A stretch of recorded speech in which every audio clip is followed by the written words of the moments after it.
The Automated Podcast. Welcome back to Automated. This is, of course, the first podcast focused on exploring the impact of technology on jobs. And as always, I'm Marc Verbenkov. So before jumping into some interesting automation news, I wanted to mention that a new blog post about exponential technological growth will be up at around the same time as this episode, if not a little bit beforehand. As I mentioned at the very start of this podcast, I'll have new blog posts that support the ideas being presented here, but they don't necessarily fit in as standalone podcast episodes, so that's why they're in just written form. So if you've ever been interested in Moore's Law or why everyone seems to be overwhelmed with the state of technological growth today and all the new technologies coming out into our lives, this blog post explores that and also explains how the technologies I talk about on the podcast are possible and how the future predictions made about them might actually be plausible. So as always, you can check it out on automatedpodcast.org. But let's get into some interesting news. So this past week, Musa, or M-U-S-A, a surgical robot built by a Dutch robotics company, was used in the first in-human robotics assisted microsurgery.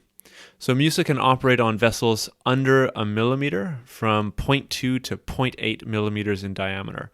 So this is compared to the most successful surgery robot, the Da Vinci system, which came out already 20 years ago.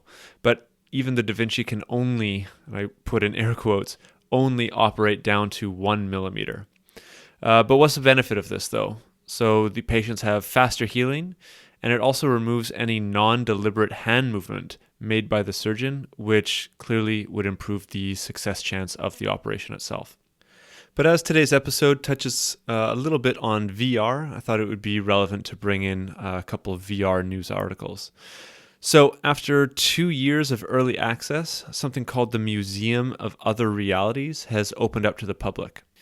So this museum claims that it surrounds visitors in the colorful works and captivating sounds of a rotating lineup of experimental projects by artists dedicated to blending the worlds of immersive technology and art. So it essentially sounds like you can visit an entire museum of the newest and most futuristic displays in VR from the comfort of your home. So it also hosts a number of live events, allowing like-minded art lovers to interact and discuss the art that they've been seeing. And if I figure out one day how to connect my VR headset to my computer, which is required to actually interact and view this museum, I'll have an update on this. But as it currently stands, that's not the case. So in other VR news, VR headsets are being used to better the lives of senior citizens by reducing loneliness, improving their mental health, and transporting them to, as the article says, far-flung places without needing to leave the comfort of their home. So there are 2 Tucson retirement communities that are a launchpad for a program to see how virtual reality technology helps senior citizens with cognition, dementia, loneliness, as well as other issues. So within this program, elderly residents have been able to ride on a roller coaster, visit the Egyptian pyramids, and take a trip down memory lane back to places they used to live in. And in a similar project halfway across the world, a Japanese researcher, Kenta Toshima, is using VR to help nursing home residents visit places from their past, as well as what I think is really interesting, tick off locations on their bucket lists. So there's a couple other examples in the article that I'll have posted in the show notes, but I think that this is quite an interesting thing that shows how VR has clearly moved away from just the gaming industry.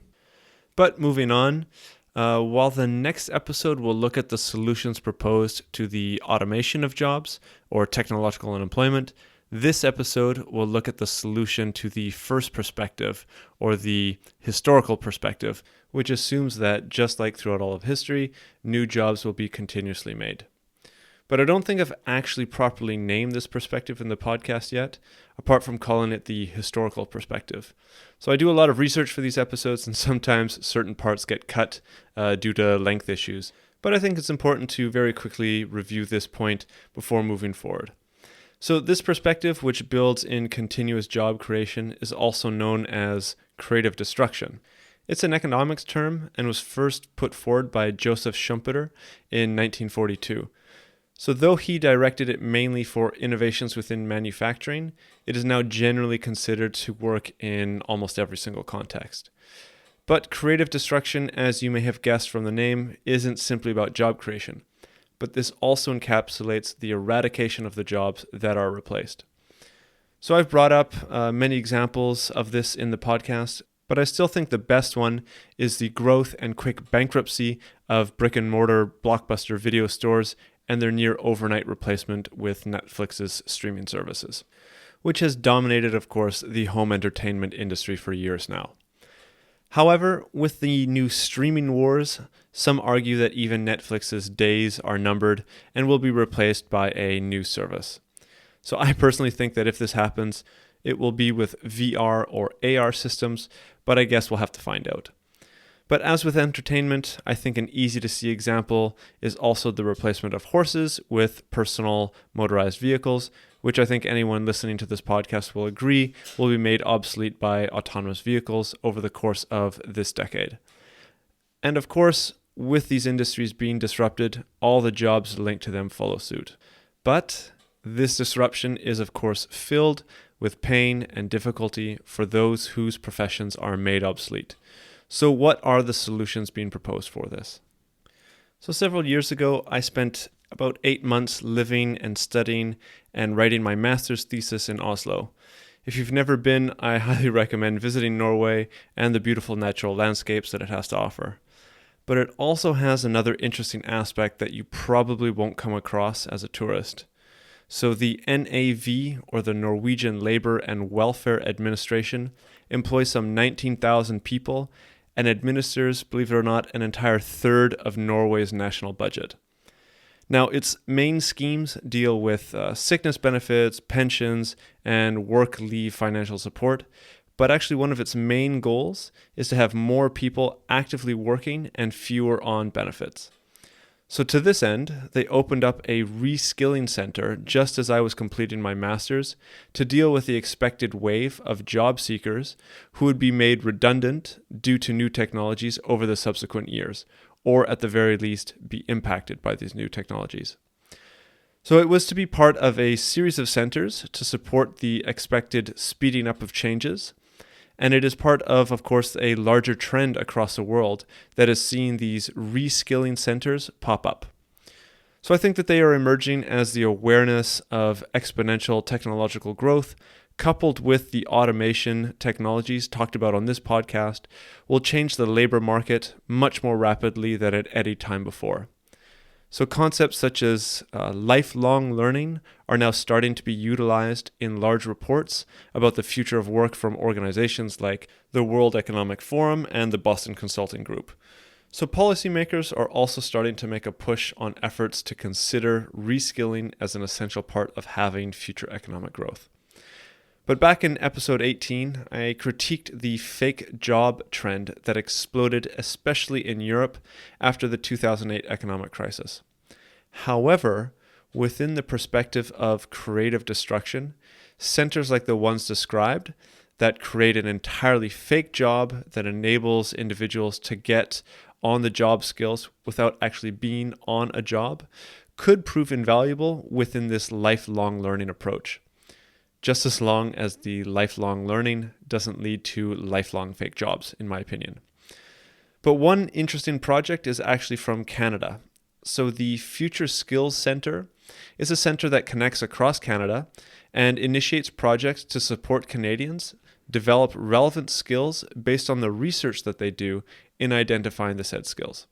So one project that I found particularly interesting was where virtual reality headsets were used as learning aids for those in the trucking industry to enhance driving skills by using eye tracking cameras to assess where the trainees were making incorrect turns.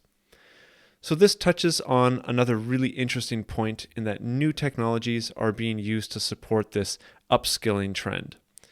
VR is especially effective because you can replay a lesson as many times as you want without an instructor getting physically or mentally tired.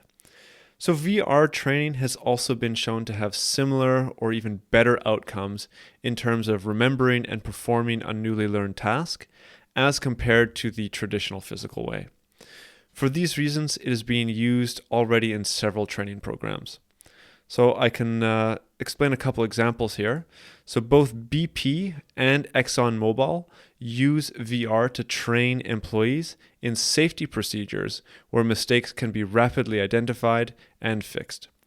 And these mistakes, if done in the real world, are life-threatening. So it's incredibly important that they get this right. So essentially here, muscle memory is being built in an entirely virtual environment that enables the employees to react properly if an actual emergency occurs in, say, a drilling operation. So even UPS, the delivery company, is using VR in 9 of its teaching facilities to train student drivers in dealing with hazards as well as different road conditions, but also plans to incorporate other uses for VR into its expanded training program. And one example that I thought was really interesting is Verizon. They've even trained retail employees on how to deal with armed robberies. So even though these examples might not yet be supporting the jobs or skills of the future, as I think many are training skills that will actually be impacted over the next few years, I think that it does show that there is already a structure in place to deal with a reskilling need. But a counter viewpoint also needs to be taken into consideration and usually comes up in discussions surrounding the lifelong learning push.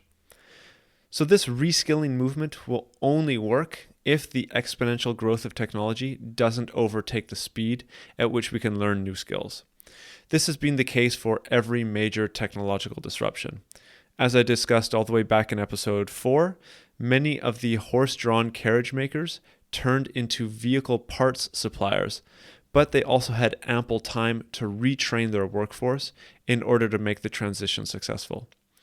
I really think that the fear today is that technological change is happening at faster and faster rates, that if a profession is automated and an individual starts a reskilling program, there may not be any guarantee that by the time they have completed the program, their skills will still even be relevant. So if this ends up being the case, you can foresee a perpetual reskilling loop, which may lead to the continuous fake job circumstance I mentioned earlier in the episode. So again, my blog post explains more about the exponential nature of modern technological growth if you're interested, which I think is a good kind of supporting look or exploration at some of the things that I talked about here. So next week, we'll look at the solutions proposed to tackle the perspective of technological employment. So thanks for listening to this week's episode. If you want to support the podcast, you can leave a like or a review on Apple Podcasts or wherever you listen to your podcasts. If you want to get in touch, feel free to do so over Twitter or LinkedIn by searching for Automated Podcast. On the website, automatedpodcast.org, you can leave a comment on any of the episodes, read the transcripts, and look at the sources I use in all of these episodes. There are also blog articles and additional resources and information on this topic and podcast if you are looking for more. See you next week.